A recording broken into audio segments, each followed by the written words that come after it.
കൊല്ലം ഇരവിപുരത്ത് സ്ഥാനാർത്ഥി നിർണയത്തെ ചൊല്ലി തർക്കം തുടരുന്നതിനിടെ RSP ജില്ലാ കൗൺസിൽ യോഗം ഇന്ന് ചേരും.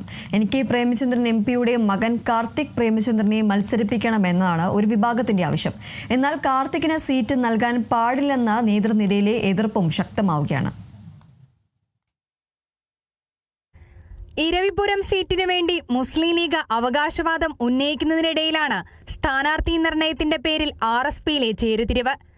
നേരത്തെ മുസ്ലിം ലീഗിന്റെ കൈവശമുണ്ടായിരുന്ന ഇരവിപുരം RSPക്ക് വിട്ടുനൽകുകയായിരുന്നു.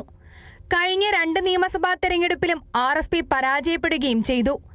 ഇത്തവണ ഇരവിപുരത്ത് ഒരു പുതുമുഖത്തെ പരീക്ഷിക്കണമെന്ന ആവശ്യമുന്നയിച്ച് ഒരു വിഭാഗം RSP നേതാക്കളാണ് കാർത്തിക് പ്രേമചന്ദ്രന്റെ പേര് നിർദ്ദേശിച്ചത്. ഇതോടെ ഇരവിപുരം മണ്ഡലം കമ്മിറ്റിയിൽ ഒരു വിഭാഗം വിയോജിപ്പുമായി എത്തി. രാഷ്ട്രീയ പ്രവർത്തന പാരമ്പര്യം ഇല്ലെന്നാണ് കാർത്തിക്കിനെതിരെയുള്ള ആരോപണം. ഇരവിപുരം മണ്ഡലം കമ്മിറ്റിയിൽ ഈ വിഷയം ചർച്ചയായി വോട്ടിനിട്ടു. ഇരവിപുരം മണ്ഡലം കമ്മിറ്റി സെക്രട്ടറി N നൌഷാദ് മത്സരിക്കണമെന്നാണ് ഭൂരിപക്ഷത്തിന്റെയും അഭിപ്രായം. എന്നാൽ വിയോജിപ്പ് നിലനിൽക്കുന്ന സാഹചര്യത്തിൽ വിഷയം ജില്ലാ കമ്മിറ്റിക്ക് വിട്ടിരിക്കുകയാണ് മണ്ഡലം കമ്മിറ്റി. RSP സംസ്ഥാന സെക്രട്ടറി ഷിബു ബേബി ജോണിനും മുൻ സംസ്ഥാന secretary AA അസീസിനും എതിർപ്പുണ്ട്.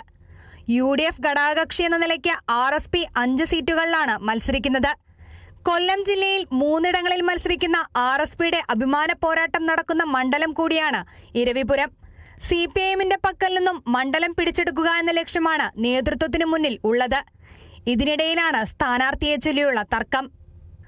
Kerala vision news, കൊല്ലം.